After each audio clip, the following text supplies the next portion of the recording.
ത്രിയേക ദൈവത്തിൻ്റെ വലിയ തിരുനാമം മഹത്വപ്പെടുമാറാകട്ടെ. സങ്കീർത്തന മാതിരിയുടെ പുതിയ എപ്പിസോഡിലേക്ക് ഏവരെയും പ്രാർത്ഥനാപൂർവ്വം സ്വാഗതം ചെയ്യുന്നു. ഈ എപ്പിസോഡിൽ 34-ാം സങ്കീർത്തനം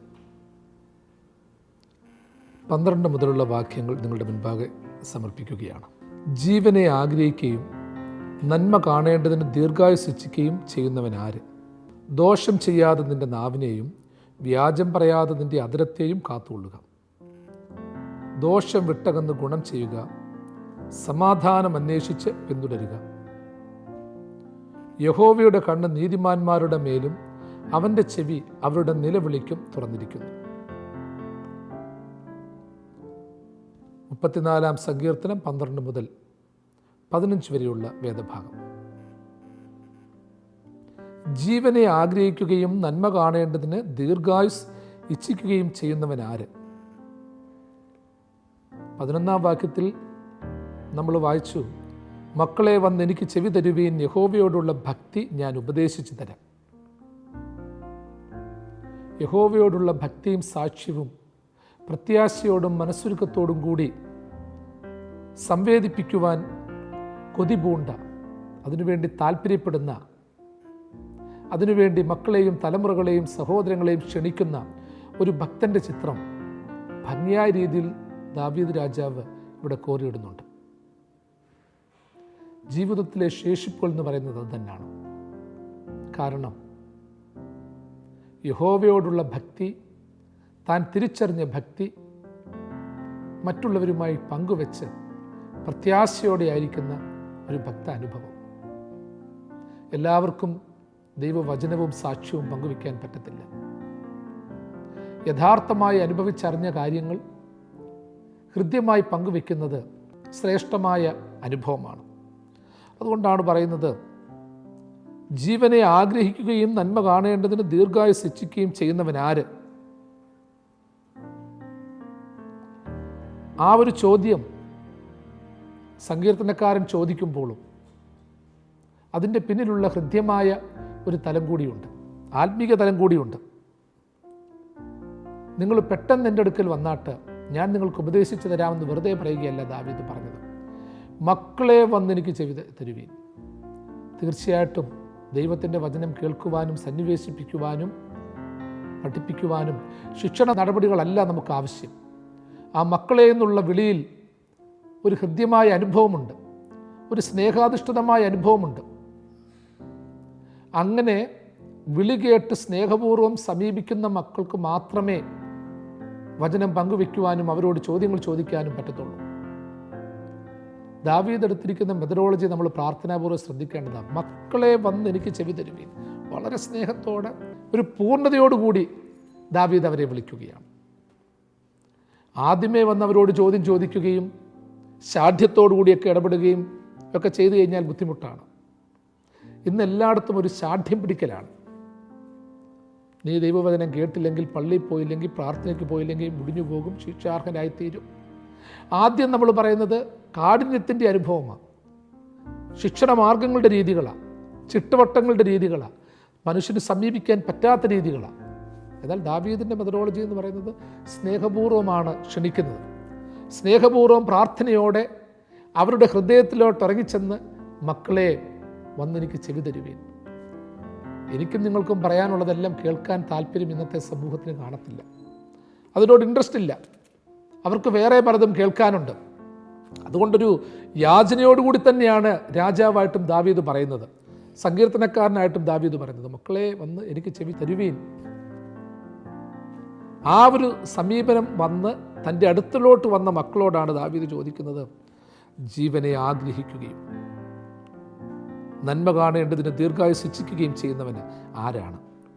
അല്ലയോ മക്കളെ, യഹോവയോടുള്ള ഭക്തിയെ ഞാൻ ഉപദേശിച്ചു തരാം എന്ന് പറഞ്ഞതിന് ശേഷം ചോദിക്കുകയാണ്, ആരാണ് ജീവനെ ആഗ്രഹിക്കുന്നത്, നന്മ കാണേണ്ടതിന് ദീർഘായുസ്സ് ഇച്ഛിക്കുന്നത്? നിങ്ങളിൽ ആരാണ്? ഒരു ചോദ്യം ചോദിക്കുക മാത്രമല്ല, അതിൻ്റെ ഉത്തരം കൂടി ദാവീദ് കൊടുക്കുന്നുണ്ട്. അപ്പോൾ ഓർത്തോണം, അവിടുത്തെ ഒരു മാർഗം എന്ന് പറയുന്നത്, ഒരു രീതിശാസ്ത്രം എന്ന് പറയുന്നത്, സ്നേഹപൂർവ്വം ആളുകളെ വിളിക്കുന്നു, സ്നേഹപൂർവ്വം സമീപിക്കുന്നു, യഹോവയോടുള്ള ഭക്തിയെ ഞാൻ ഉപദേശിച്ച് തരാമെന്ന് പറയുന്നു. ആ ക്ഷണം കേട്ട് വരുന്നവരോട് ചോദ്യം ചോദിക്കുകയാണ്, ജീവനെ ആഗ്രഹിക്കുന്നവൻ, നന്മ കാണേണ്ടതിന് ദീർഘായുസ്സ് ഇച്ഛിക്കുന്നവൻ ആരാണ്?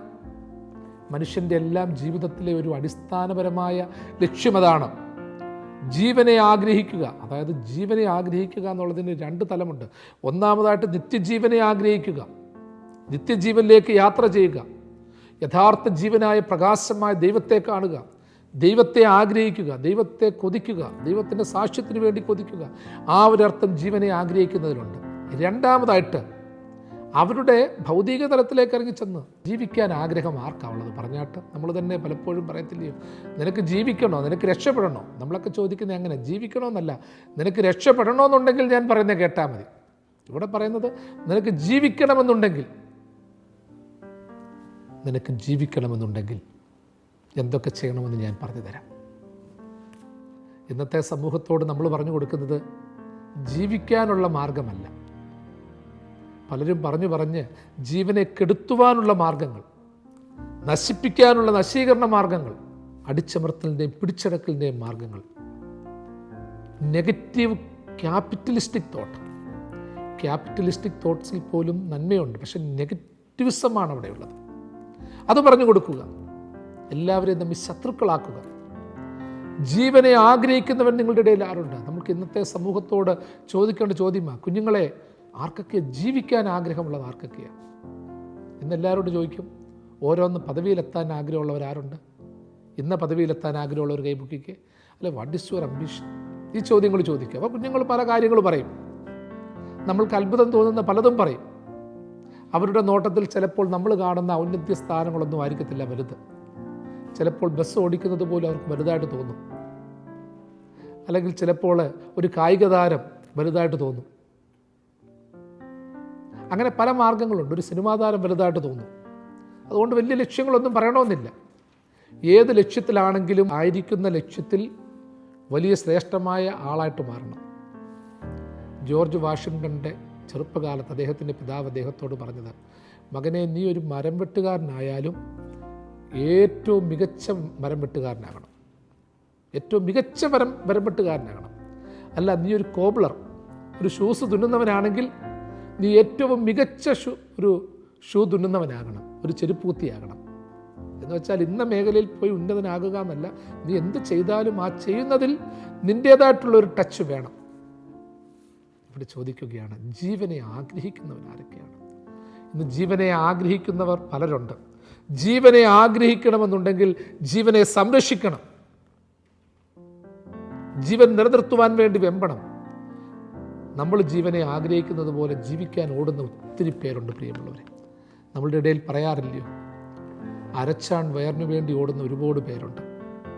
വലിയ ജോലിയും കാര്യങ്ങളുമൊക്കെ നമ്മൾ നോക്കുന്നുണ്ടെങ്കിലും, പദവികളൊക്കെ നോക്കുന്നുണ്ടെങ്കിലും, മനുഷ്യൻ്റെ അടിസ്ഥാനപരമായ അനുഭവം എന്ന് പറയുന്നത് വലിയ നിക്ഷേപങ്ങളൊന്നുമല്ല. അവൻ്റെ ജീവൻ കിടക്കണം, ആഹാരവും വസ്തുവും പാർപ്പിടവും അവന് വേണം. പണ്ട് നിങ്ങൾ കേട്ടിട്ടില്ലയോ നാട്ടുമ്പുറത്തുള്ളൊരു കഥ? ഒരു അധ്യാപകൻ ഒരു സ്കൂളിൽ പഠിപ്പിക്കാൻ വന്നു. അപ്പോൾ വളരെ ദൂരെ നിന്നാണ് വന്നത്, ഒത്തിരി ദൂരെ നിന്നാണ് അധ്യാപകൻ വന്നത്. അപ്പോൾ പിള്ളേർ ആ അധ്യാപകനോട് ചോദിച്ചു, മാഷെ, അങ്ങെന്തിനാണ് ഇവിടെ പഠിപ്പിക്കാൻ ഇത്രയും ദൂരെ വന്നത്?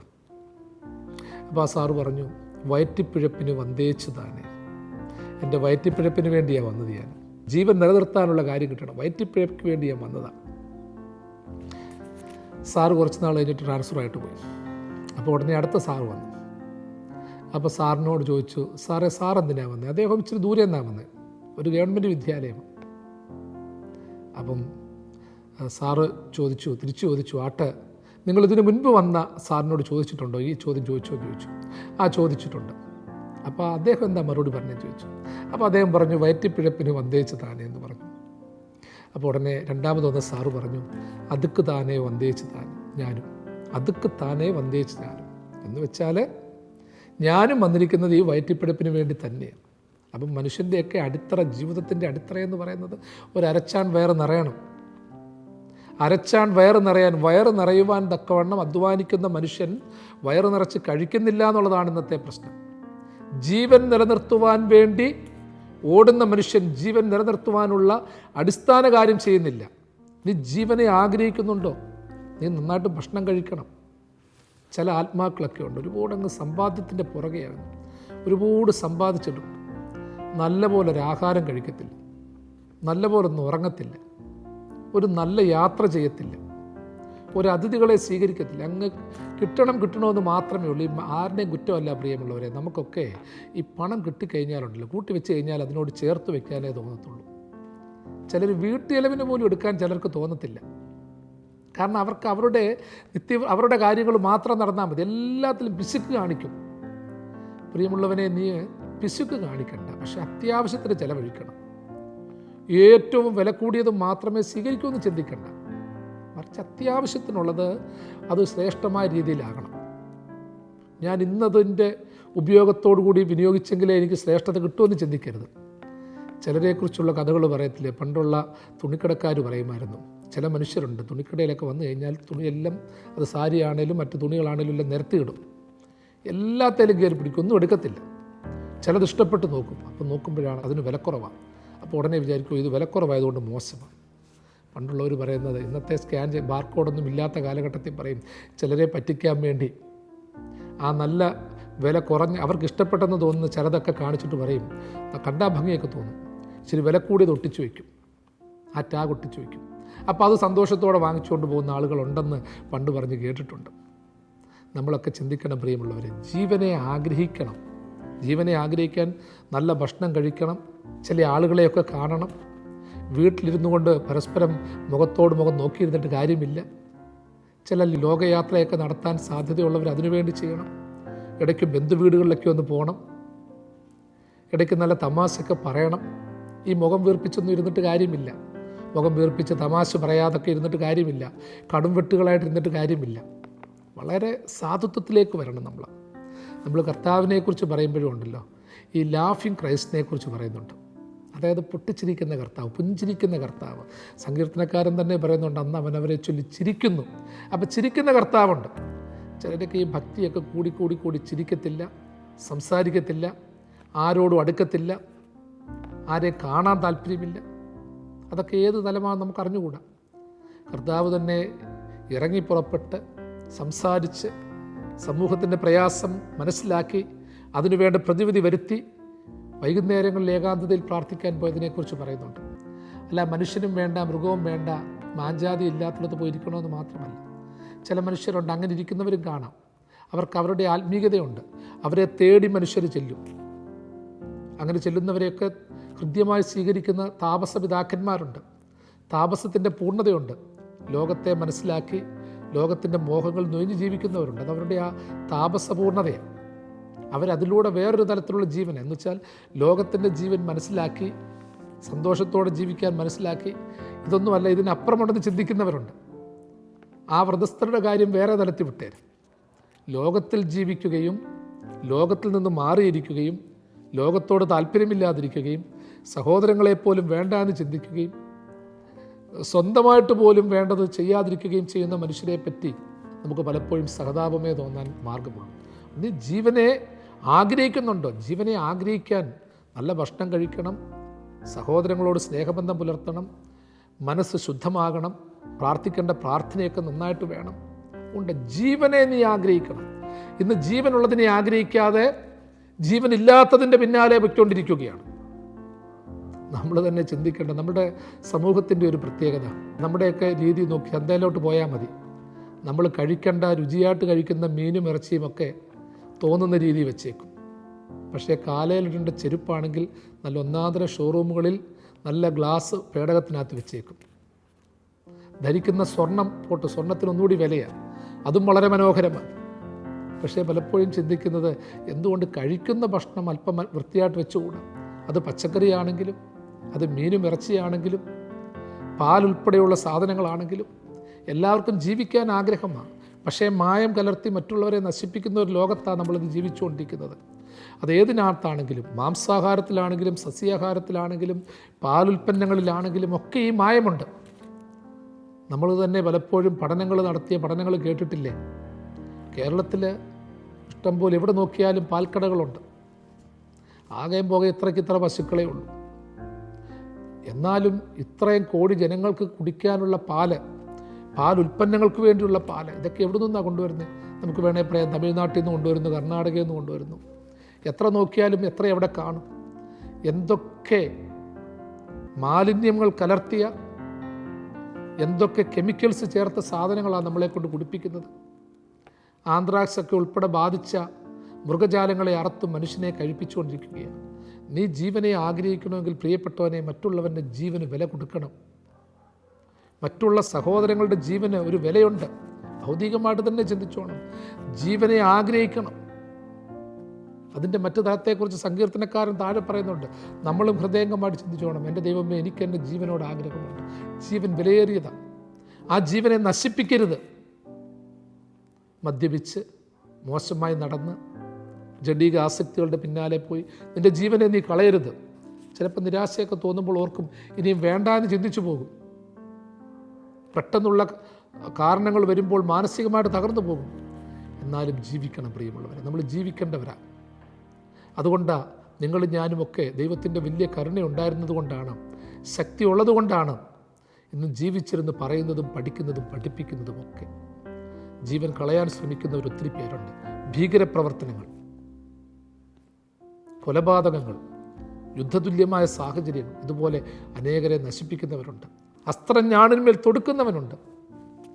എന്നാൽ അതിനപ്പുറമായ ഒരു ദിവ്യാനുഭവം പ്രാപിക്കുവാൻ തക്കവണ്ണം നമ്മൾക്ക് സാധിക്കണം. വീണ്ടും പറയുകയാണ്, ജീവനെ ആഗ്രഹിക്കുകയും നന്മ കാണേണ്ടതിന് ദീർഘായുസ്സ് ഇച്ഛിക്കുകയും ചെയ്യുന്നവനാര്? അപ്പം ജീവനെ ആഗ്രഹിക്കുക മാത്രമല്ല, നന്മ കാണേണ്ടതിന് ദീർഘായുസ്സ് ഇച്ഛിക്കുന്നത്. ഈ മനുഷ്യനെല്ലാം ഉള്ളതാ. ജീവിക്കണമെന്നും ആഗ്രഹമുണ്ട്, ദീർഘായുസ്സോടെ ഇരുന്ന് നന്മ കാണണമെന്നും ആഗ്രഹിക്കുന്നുണ്ട്. ആദ്യം നമ്മുടെ തന്നെ നന്മയുടെ കാര്യം ഓർത്തു. നമ്മൾ പറയും, എപ്പം പോയാലും കുഴപ്പമില്ല. കല്യാണമൊക്കെ കഴിച്ച് കഴിയുമ്പം പറയും, മക്കളെ കിട്ടണം, അപ്പം മക്കളെ കാണണം. മക്കളെയൊക്കെ പഠിപ്പിച്ച് വളർത്തി കഴിയുമ്പോൾ തോന്നും, എൻ്റെ കുഞ്ഞൊന്ന് കല്യാണം കഴിച്ച് കണ്ടാൽ മതി, അത് കഴിഞ്ഞിട്ട് പോയാൽ കുഴപ്പമില്ല. അപ്പോൾ അങ്ങനെ കുഞ്ഞ് കല്യാണം കഴിച്ചു. കല്യാണം കഴിച്ച് കഴിഞ്ഞപ്പോഴത്തേക്ക് താല്പര്യമുണ്ട്, എൻ്റെ കുഞ്ഞിനൊരു കുഞ്ഞിക്കാല് കണ്ടിട്ട് പോയാൽ മതി. അപ്പോൾ അടുത്ത സ്റ്റെപ്പിലേക്ക് പോകുകയാണ്. അപ്പോൾ ആ കുഞ്ഞിൻ്റെ കുഞ്ഞിക്കാല് കണ്ടു, ഓക്കെ, അതും കണ്ടു കഴിഞ്ഞു. അപ്പോൾ അതും കഴിഞ്ഞ് കുറേ കഴിയുമ്പോഴത്തേക്ക് പറയുമോ, എൻ്റെ കൊച്ചിനെ ഞാൻ കൊച്ചിലേ തൊട്ട് എടുത്തുകൊണ്ട് വളർന്നതാണ്. കാരണം കുഞ്ഞുങ്ങളെ സ്നേഹത്തോടെ വളർത്താനുള്ളൊരു താല്പര്യം അപ്പനും അമ്മയ്ക്കും കിട്ടിയിട്ടില്ല, ജോലി കാര്യങ്ങൾക്കൊക്കെ പോയി. ഇപ്പോൾ കൊച്ചുമക്കളെ ഒന്ന് വളർത്തുന്നത്. അതിനൊരു അഡ്മിഷൻ കിട്ടണം. അഡ്മിഷൻ കിട്ടിക്കഴിയുമ്പോഴത്തേക്ക് സ്കൂൾ ഫൈനൽ പാസ്സാകണം, അല്ലെങ്കിൽ അതിനൊരു ജോലി കിട്ടണം, പിന്നെ അത് കല്യാണം കഴിക്കണം, അതിൻ്റെ കുഞ്ഞിനെ കാണണം. മനുഷ്യൻ്റെ ആഗ്രഹം തീരത്തില്ല. അപ്പം നന്മ കാണേണ്ടതിന് ദീർഘായുസ്സ് നമ്മൾ ഇച്ഛിക്കുന്നുണ്ട്. അതിനുള്ള മാർഗം ദാവീദ് പറയാൻ പോകുകയാണ്. അപ്പം നമ്മൾ ഓർത്തോണം, നന്മ കാണേണ്ടതിന് നമ്മൾ ദീർഘായുസ്സ് ഇച്ഛിക്കുകയാണ്. എല്ലാ മനുഷ്യൻ്റെ ആഗ്രഹം അതാ. ജീവനെ ആഗ്രഹിക്കും, ഭാവിയുടെയും സമൂഹത്തിൻ്റെയും ചുറ്റുവട്ടത്തിലുള്ളതും എല്ലാ നന്മയും കാണുമെന്ന് ആഗ്രഹമുണ്ട്. ചിലപ്പോൾ പറയുന്നത് സ്വന്തം കാര്യങ്ങളല്ലോ, എൻ്റെ പള്ളി ഒന്ന് പണിഞ്ഞ് കൂദാശ ചെയ്തിട്ട് എത്താൻ മതി, മരിച്ചാൽ മതി. അല്ലെങ്കിൽ എൻ്റെ കൊച്ചുമോൻ പണിയുന്ന വീടൊന്ന് പണിഞ്ഞതിന് ശേഷം മരിച്ചാൽ മതി. ആ പുതിയ വീട്ടിലോട്ടൊന്ന് കയറണം. എനിക്ക് പരിചയമുള്ള പലരുമൊക്കെ ഉണ്ട്. മരിക്കുന്നതിന് മുൻപ് വല്യപ്പനെയും വല്യമ്മയും പുതിയ വീട്ടിൽ കയറ്റിയതിന് ശേഷം അതിൻ്റെ പണി പെട്ടെന്ന് തീർക്കാൻ തക്കോണം ശ്രമിക്കുന്നവരുണ്ട്. കാരണം മനുഷ്യൻ്റെ ആഗ്രഹങ്ങളാണ്. കാരണം ഒത്തിരി കഷ്ടപ്പെട്ടു, അവർക്കും എന്തെങ്കിലുമൊക്കെ സുഖം കിട്ടണം. അവർക്ക് മൊബൈൽ വാങ്ങിച്ചു കൊടുക്കുന്നു. അതുകൊണ്ടാണ് നിങ്ങൾ ആലോചിച്ച് നോക്കണം, 70, 80, 85 ഒക്കെ വയസ്സ് കഴിഞ്ഞാൽ, അല്ലെങ്കിൽ 90 വയസ്സ് വരെ ആയവർക്കും അമ്മച്ചിക്കും കൊണ്ട് സ്മാർട്ട് ഫോണൊക്കെ വാങ്ങിച്ചു കൊടുക്കും. കാരണം അമ്മച്ചി ഇതൊക്കെ കാണണം. അവരും ഭംഗിയായിട്ട്, നമ്മളെക്കാളും ഭംഗിയായിട്ട് ഉപയോഗിക്കുന്നവരുണ്ട് കേട്ടോ. ഇപ്പോഴും 80കളിൽ ഓടുന്നവർ ഇപ്പോഴും മൊബൈലിൽ യൂട്യൂബ് നോക്കി നല്ല പ്രസംഗങ്ങളും പാട്ടുകളും ഒക്കെ കേൾക്കുന്നവരുണ്ട്. അവരൊക്കെ നമ്മളെക്കാൾ മിടുക്കരാണ് കേട്ടോ. നല്ലപോലെ പോസ്റ്റ് ഇടുന്നവരുമുണ്ട്. ഈ പാവം പിടിച്ചവരെയൊക്കെ കളിയാക്കുന്ന കുറേ ഐറ്റങ്ങളും ഇപ്പോൾ ഇറങ്ങിയിട്ടുണ്ട്. വീഡിയോസൊക്കെ ചെയ്തിട്ടേക്കും. ചില നല്ലപോലെ പറയും, ഏതെങ്കിലുമൊക്കെ 3 പിള്ളേരുടെ പടമൊക്കെ എടുത്തിട്ട് പറയും, അവരുടെ ഒരു സ്ത്രീയെ കൊണ്ടിട്ട് പറയും, നോക്ക്, ഭർത്താവ് മരിച്ചു പോയതിനു ശേഷം ഈ കുഞ്ഞുങ്ങളെ കഷ്ടപ്പെട്ട് വളർത്തി. ഈ അടുത്തിടയ്ക്ക് ഞാനൊരു വീഡിയോ കണ്ടത്, എൻ്റെ സ്നേഹിതനായ വളരെ പ്രായമുള്ള ഒരു അച്ഛൻ വളരെ പോസിറ്റീവായിട്ട് അതിന് ഒരു കമൻ്റ് ഇട്ട് കൊടുത്തു. കാരണം ആട്ട് ഇത്രത്തോളം കരുണ കാണിച്ചല്ലോ, ആട്ട് വളരെ സന്തോഷം, ഞാൻ സന്തോഷിക്കുന്നു. അതിൻ്റെ അടിയിൽ അടുത്തവൻ വന്ന് കമൻ്റ് ഇട്ടു, എൻ്റെ പൊന്ന് കത്തനാരച്ച, ഇത് ഒന്നാന്തരം വീഡിയോയാണ്, ഇതങ്ങേക്കും മനസ്സിലായില്ലയോ? പ്രിയമുള്ളവരെ, ഞങ്ങളെപ്പോലെയുള്ള പാവം പിടിച്ചവർക്ക് ചിലതൊന്നും തിരിച്ചറിയാതെ പോയെന്ന് വരും. ഇതൊന്നും മനസ്സിലായെന്ന് വരത്തില്ല. എല്ലാ കാര്യങ്ങളും വീഡിയോ ആണോ, ചില കാര്യങ്ങളൊക്കെ കണ്ടുപിടിക്കാൻ വലിയ ബുദ്ധിമുട്ടാണ്. അടുത്തിടയ്ക്ക് മറ്റൊരു വീഡിയോ കണ്ടു. ജഗതിയുടെ ഒരു പഴയ സിനിമയ്ക്കകത്തിൽ കൈയും കാലും ഒക്കെ ഒടിഞ്ഞു നടക്കുന്ന ഒരു സീന്. അപ്പോൾ ആ സീനിനകത്തിൽ ഇങ്ങനെ ബെഡിൽ കിടക്കുക. അപ്പോൾ അതുകൊണ്ട് ഏതോ ഒരു മലയാളി എടുത്ത്, എൻ്റെ അങ്കിള് ഇതുപോലെ ക്രിട്ടിക്കൽ സ്റ്റേജിൽ ആശുപത്രിയിലാണ്, അതിൻ്റെ അടിയിൽ വന്ന് കുറേ യൂറോപ്യൻസോ അല്ലെങ്കിൽ സായിപ്പുമാരോ അവരുടെ ഫ്രണ്ട് ലിസ്റ്റിലുള്ളവരായിരിക്കും. അതായത് അങ്കിളുടെ ചികിത്സയ്ക്ക് വേണ്ടി, പ്രത്യേകിച്ച് സൗഖ്യത്തിന് വേണ്ടി, സ്പീഡി റിക്കവറിക്ക് വേണ്ടി പ്രത്യേകിച്ച് പ്രാർത്ഥിക്കുന്നു. Praying for your uncle speedy recovery. ഇങ്ങനെ കളിയാക്കുന്ന സമൂഹവും ഇന്ന് വരുന്നുണ്ട്. അതുകൊണ്ട് പ്രിയമുള്ളവരെ, നമ്മളൊക്കെ പ്രത്യേകിച്ച് ചിന്തിക്കേണ്ട ഒരു കാര്യമാണ്. ഞാൻ പറഞ്ഞല്ലോ, ദീർഘായുസ് ഇച്ഛിക്കുന്ന മനുഷ്യൻ എല്ലായിടത്തുമുണ്ട്. അപ്പോൾ അതുകൊണ്ട് ദീർഘായുസ് ഇച്ഛിക്കുമ്പോൾ അതിന് വേണ്ട സാഹചര്യങ്ങളൊക്കെ ഒരുക്കി കൊടുക്കണം. അങ്ങനെ സന്തോഷത്തോടെ ഇതൊക്കെ ഉപയോഗിക്കുന്ന പാവം പിടിച്ചവരെ അപഹസിക്കുന്ന മനുഷ്യർ നമ്മുടെ ഇടയിൽ ഇങ്ങനെ കൂടിക്കൂടി വരികയാണ്. അപ്പോൾ അതുകൊണ്ട് നമ്മളെപ്പോഴും ഓർത്തോണം, പരിഹസിക്കുകയും അപഹസിക്കുകയും ചെയ്യുക എന്നുള്ളതല്ല. ഈ അടുത്തിടയ്ക്ക് മറ്റൊരു രസവും തോന്നി എന്നാൽ വിഷമകരമായ മറ്റൊരു വീഡിയോ കണ്ടത്, ഒരു പ്രായമുള്ള അമ്മച്ചിക്ക് പ്രായമൊക്കെ ആയി. അപ്പോൾ അതിൻ്റേതായ കിളി പോകുന്ന അനുഭവമൊക്കെ സ്വാഭാവികമായിട്ട് വരും. അപ്പോൾ യേശുതമ്പുരാൻ്റെ അന്ത്യത്താഴത്തിൻ്റെ പടം, ലാസ്റ്റ് സപ്പറിൻ്റെ പടം ഇങ്ങനെ എടുത്ത് വെച്ച് കൊച്ചുമോൻ ചോദിക്കുകയാണ്, അമ്മച്ചി ഇത് ആരുടെ പടമാണെന്ന് മനസ്സിലായോ? അപ്പോൾ അമ്മച്ചി ഇങ്ങനെ ഓരോ പടങ്ങൾ നോക്കിയിട്ട് പറയുകയാണ്, ഇന്നാളെ തിരിച്ചറിഞ്ഞു, അത് നമ്മുടെ തെക്കേലെ തങ്കമ്മയല്ലോടാ.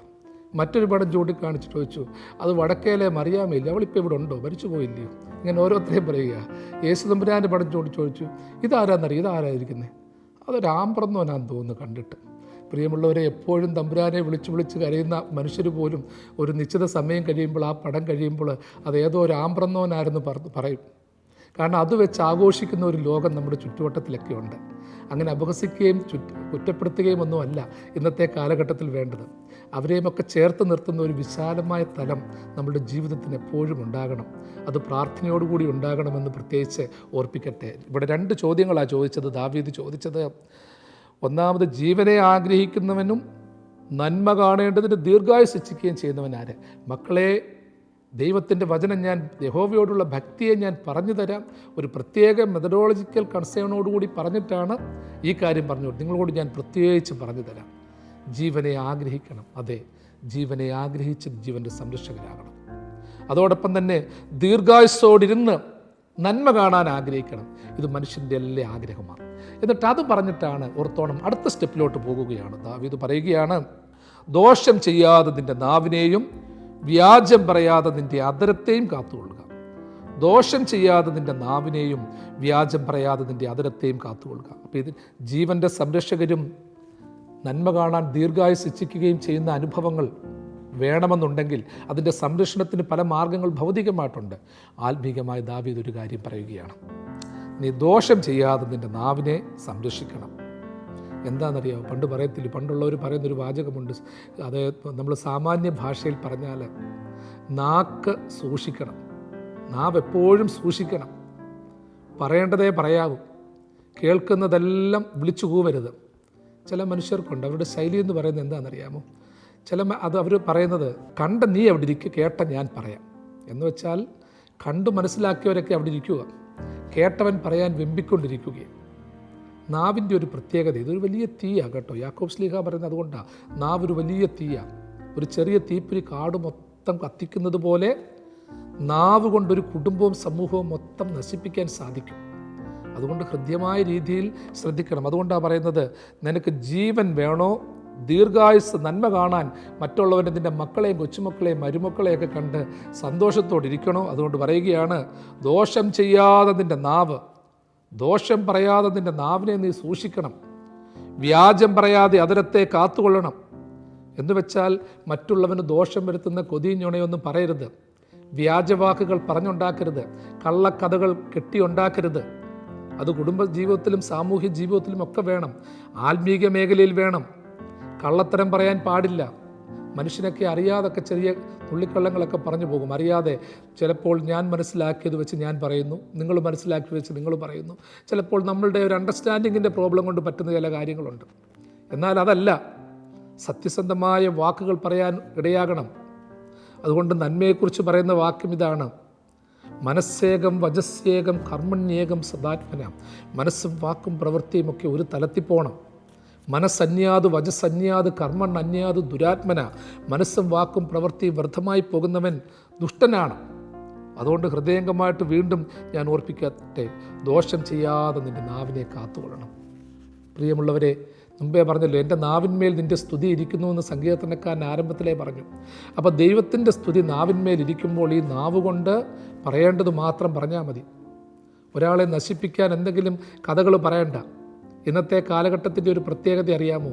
ഒരാളെ ചതിക്കണമെന്നുണ്ടെങ്കിൽ മറ്റാരെങ്കിലും വിളിച്ച് ആണുങ്ങളുടെ ശബ്ദത്തിലോ പെണ്ണുങ്ങളുടെ ശബ്ദത്തിലോ ഒരു കഥകൾ പറയുകയാണ്, എനിക്കിതുപോലെ ഒരു അനുഭവം ഉണ്ടായെന്ന് പറഞ്ഞാൽ മതി. യവനക്ക് എതിരെ കേസ് കൊടുക്കാനും വഴക്കുണ്ടാക്കാനും പോയാൽ അതിനെ മനുഷ്യന് സമയം കാണത്തുള്ളൂ. അപ്പോൾ അത് കേൾക്കുന്നവർ തോന്നിയോ, പറയുന്നവരൊക്കെ സത്യമാണോ, ഇതെല്ലാം ശരിയാണോ?